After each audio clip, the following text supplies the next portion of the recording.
warahmatullahi wabarakatuh. Waalaikumsalam warahmatullahi wabarakatuh. Ya, hari ini lengkap semuanya. Apakah ada yang tidak masuk? Lengkap, Bu. Lengkap, ya. Oke, kali ini mata kuliah kita akan membahas mengenai KB Case Pro ya. Nah, sebelum kita membahas tentang KB Case Pro, sebelum kita memulai, apakah kalian semangat pada pagi hari ini? Semangat, Bu. Semangat. Ini ya, sehat semua ya, nggak ada yang sakit ya? Alhamdulillah sehat. Ya, kalau kalian semuanya sehat, semangat, berarti nanti untuk perkuliahan pada pagi hari ini, saya harap kalian bisa ini ya, menerima semua materinya dengan baik dan bisa lebih paham tentang materi KB dan Case Pro. Nah, pada pagi hari ini Ibu akan menjelaskan mengenai masalah yang sering terjadi pada wanita, terutama masalah reproduksi. Kira-kira apa ya? Ada yang tahu nggak? Gangguan menstruasi mungkin? Ya, bisa. Tapi di sini Bu Hajar akan membahas mengenai tentang keputihan. Nah, karena ternyata di Indonesia keputihan itu terjadi pada 75% wanita yang ada di Indonesia itu mengalami keputihan. Tapi sebenarnya keputihan itu ada dua macam, ada yang normal dan ada yang abnormal. Nah ini ya, keputihan itu ada yang normal dan ada yang abnormal. Ya. Nah, keputihan yang normal itu seperti apa sih? Ada yang tahu nggak? Nah, keputihan yang normal sebenarnya sebelumnya Bu Hajar bahas dulu tentang keputihan itu adalah suatu kejadian di mana keluarnya cairan dari vagina, baik cairannya itu bening maupun putih, itu berarti keputihan yang normal, gitu ya. Dan biasanya cairan tersebut itu ini berisikan sel dan bakteri.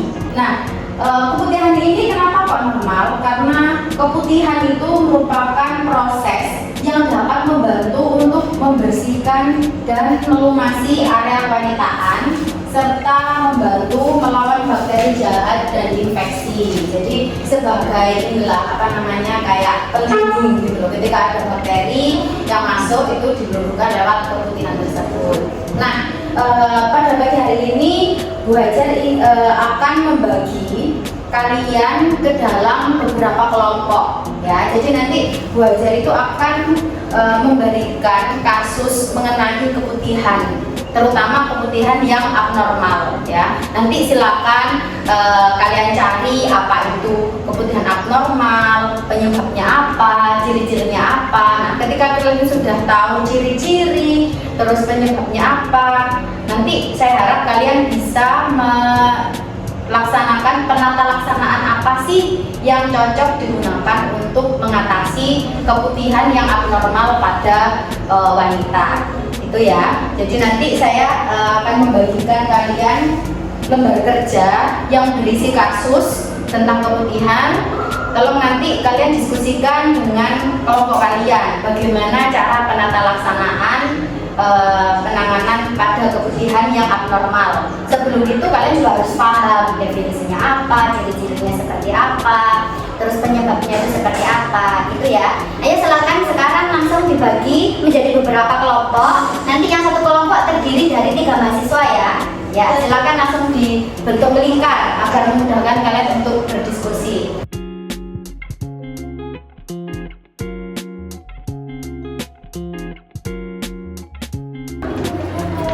Teman-teman, kasusnya kan di sini ada seorang remaja putri yang namanya Maya. Nah, dia ini keputihan abnormal ternyata.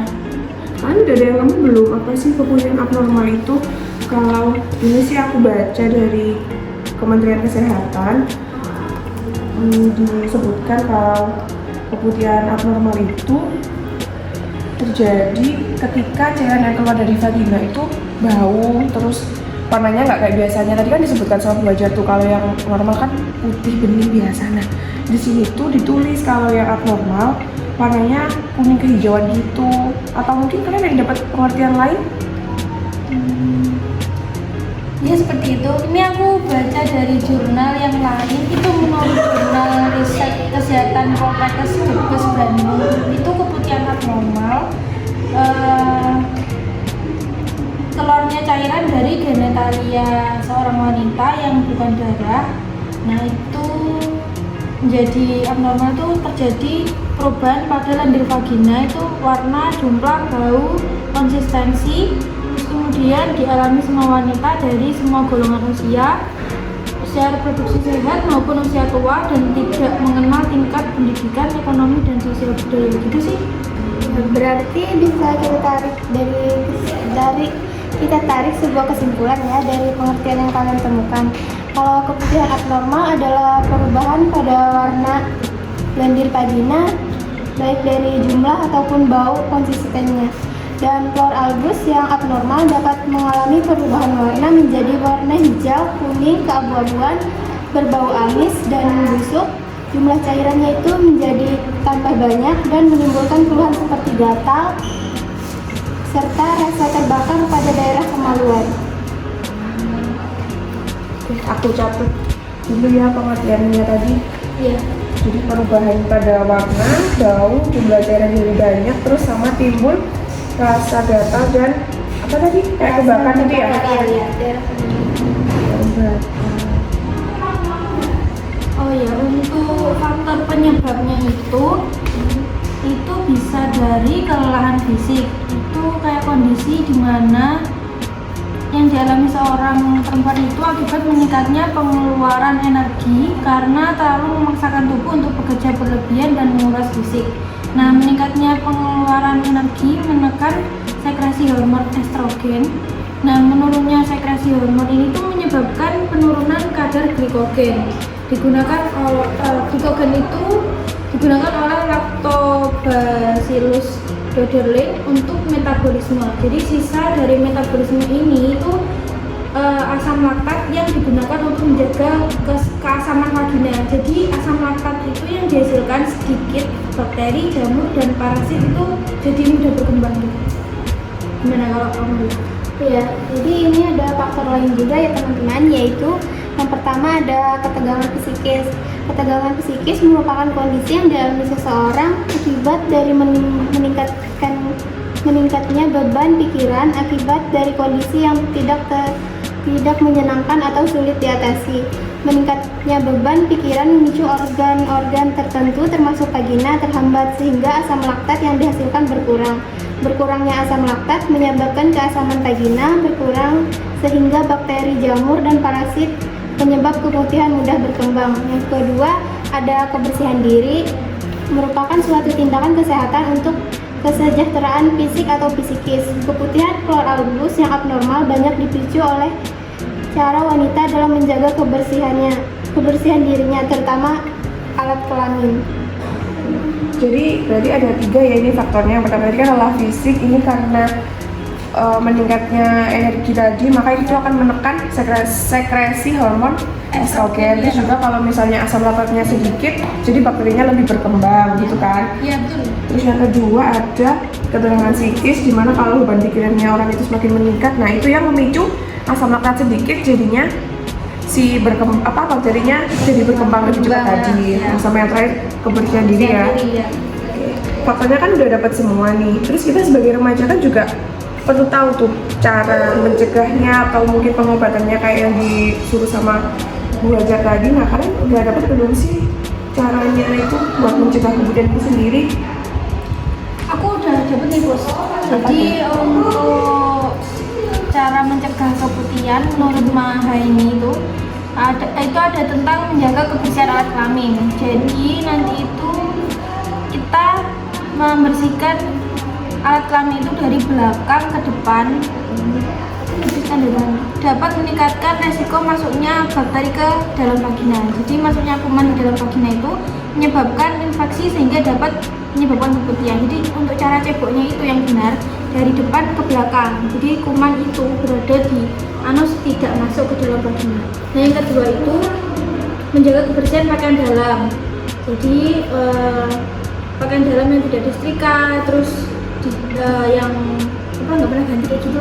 Nah, itu dapat menjadi alat perpindahan kuman dari udara ke dalam alat kelamin. Bakteri, jamur, parasit itu dapat mati dengan pemanasan sehingga menyetrika pakaian dalam itu dapat memindahkan infeksi kuman pakaian dalam. Terus tidak bertukar handuk. Nanti kan dapat menyebabkan penyebaran bakteri, jamur, parasit. Tetap itu aja. Nah, untuk selanjutnya itu menghindari celana ketat supaya nggak lembab. Jadi nggak meningkatnya infeksi yang bisa memicu keputihan tersebut. Aku nambahin juga ya, ini aku dapat untuk pencegahannya ini bisa dilakukan dengan menghindari cuci vagina, apalagi pakai yang ada wangi-wanginya, kan banyak tuh merek-merek yang kayak gitu. Nah itu sebaiknya dihindari karena bersifat basah sehingga dapat menyebabkan kuman tadi berkembang dengan cepat. Terus berikutnya ada mencuci tangan sebelum mencuci alat kelamin, karena kan dari tangan ini banyak banget nih perpindahan kuman, jadi itu harus kita cuci tangan dulu baru pegang alat kelamin kita. Kemudian sama sering mengganti pembalut. Kalau di sini sih dianjurkan mengganti pembalut itu minimal 3-4 kali sehari untuk menghindari kelembapan.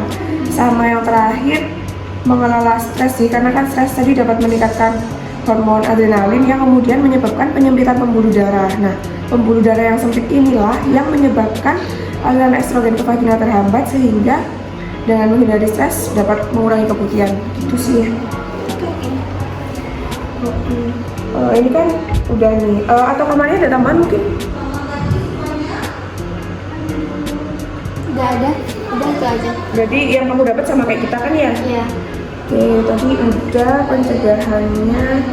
Udah sama ini sih ada lagi. Karena ini tadi kan keputihannya udah mengarah ke abnormal tuh. Ini aku baca karena kasusnya ini sudah mengarah ke abnormal, jadi disebutkan sebaiknya si Maya ini dia mengalami keputihan abnormal itu harus periksa lebih lanjut ya, setidaknya ke dokter lah ya, karena kan dia dapat pengobatannya gitu biar segera diatasi, keputihannya biar segera teratasi. Gimana anak-anak? Itu tadi sudah kan sudah ketemu hasilnya? Sudah Bu. Ya, kalau sudah ketemu hasilnya, nanti perwakilan kelompok bisa maju ke depan untuk mempresentasikan hasil diskusi ya. Iya Bu. Oke, kita ngecek yang lainnya. Iya sih. Nanti untuk yang maju ke depan siapa nih? Iya, Kan siapa? tadi sama Bojar di maju ke depan. Oh iya, yang jelasin penata laksanaan itu ya? Mana kalau kamu? Yaudah deh, nggak apa-apa, aku aja nanti yang jelasin. Oke, selanjutnya kan tadi kalian sudah diskusi. Silakan untuk kelompok pertama bisa perwakilan kelompok maju untuk mempresentasikan hasil diskusinya tadi. Ya, silakan, ayo. Ini untuk lembar jadi. Oh ya, untuk lembar kerjanya nanti silakan dikumpulkan ketika kalian maju presentasi ya. Oke, ya Bu. Ya, silakan. Baik, assalamualaikum warahmatullahi wabarakatuh. Waalaikumsalam warahmatullahi wabarakatuh. Baik, perkenalkan saya Rustani dari Santi. Di sini saya mewakili kelompok saya, yakni kelompok 1. Dan kami akan menjelaskan hasil diskusi kami mengenai penata laksanaan keputihan abnormal. Baik, kita langsung saja. Pertama di sini untuk pencegahan yang bisa kita lakukan yaitu dengan menjaga kebersihan alat kelamin. Salah satunya melalui cara cebok yang benar. Nah, seperti yang dijelaskan di sini, cara cebok yang benar adalah arahnya itu dari depan ke belakang. Karena kalau kita dari belakang ke depan justru kumannya itu akan masuk. Maka dari itu harus dari depan ke belakang sehingga kuman yang berada di anus itu tidak dapat masuk ke dalam vagina. Kemudian yang kedua yaitu dengan menjaga kebersihan pakaian dalam. Jadi pakaian dalam yang tidak disetrika di sini dapat menjadi tempat perpindahan kuman dari udara ke dalam alat kelamin. Karena bakteri, jamur, dan parasit itu dapat mati dengan adanya pemanasan. Maka karena itu harus disetrika terlebih dahulu supaya bakteri-bakteri tadi masuk dan supaya bakteri-bakteri tadi mati sehingga tidak masuk. Jadinya kita akan terhindar dari keputihan itu sendiri. Dan selanjutnya yang ketiga, nah di sini ada tidak bertukar handuk. Karena handuk merupakan sebuah media penyebaran bakteri, jamur, dan juga parasit. Handuk yang telah terkontaminasi tadi akan menyebabkan kuman yang kemudian menginfeksi penggunanya. Karena kan kita pakai handuk pasti buat ngelap-ngelap kan ya. Nah dari situlah kuman itu akan berpindah ke handuk. Jadi kalau misalnya kita handuknya gantian ya kumannya akan berputar ke orang lain juga. Kemudian yang keempat yaitu menghindari celana ketat. Karena celana ketat di sini dapat menyebabkan alat kelamin menjadi hangat dan lembab, di mana kondisi-kondisi lembab itulah yang disukai oleh bakteri. Jadi dia akan lebih cepat berkembang kalau misalkan keadaan organ wanita kita itu dalam kondisi lembab. Kemudian juga ada peningkatan kolonisasi dari kuman tersebut dapat meningkatkan infeksi yang bisa memicu keputihan. Maka kita harus menghindari penggunaan celana ketat, apalagi kalau pemakaiannya itu dalam jangka waktu yang lama. Dan yang kelima, di sini menghindari cuci vagina. Karena produk cuci vagina ini dapat membunuh flora normal dalam vagina. Seperti yang kita ketahui kan banyak sekali sekarang ini iklan-iklan penjualan produk-produk seperti itu yang masih ada pewangiannya kayak gitu. Padahal kita itu harus menggunakan produk cuci vagina yang pH-nya normal supaya tidak menyebabkan bakteri itu tadi yang dapat memicu keputihan. Kemudian yang keenam, mencuci tangan sebelum mencuci alat kelamin. Karena tangan ini merupakan sebuah media yang paling gampang terpapar kuman kayak gitu. Jadi lebih baiknya ya kita harus cuci tangan dulu sebelum memegang alat kewanitaan. Kemudian yang ketujuh, di sini sering mengganti pembalut. Dan yang dianjurkan adalah mengganti pembalut ini minimal 3-4 kali sehari untuk menghindari kelembapan di area kewanitaan. Kemudian yang kedelapan ada mengelola stres. Karena ternyata stres itu dapat meningkatkan hormon adrenalin yang menyebabkan penyempitan pembuluh darah. Nah, pembuluh darah yang sempit ini menyebabkan aliran estrogen ke vagina terhambat, sehingga dengan menghindari stres itu juga dapat mengurangi keputihan itu sendiri. Dan di sini yang terakhir kita harus periksa lebih lanjut, periksa ke fasilitas terdekat untuk biar kita bisa segera mendapatkan terapi dari dokter sehingga masalah keputihannya tadi bisa segera teratasi. Itu saja hasil diskusi dari kelompok kami. Sekian, terima kasih. Wassalamualaikum warahmatullahi wabarakatuh. Waalaikumsalam warahmatullahi wabarakatuh. Presentasinya silakan diberi. Baiklah, gimana? Tadi dari masing-masing perwakilan kelompok kan sudah mempresentasikan hasil diskusi. Nah, berarti kalian sudah paham ya mengenai apa itu keputihan yang normal, apa itu keputihan yang abnormal. Nah, saya tanya tadi, keputihan yang abnormal itu seperti apa?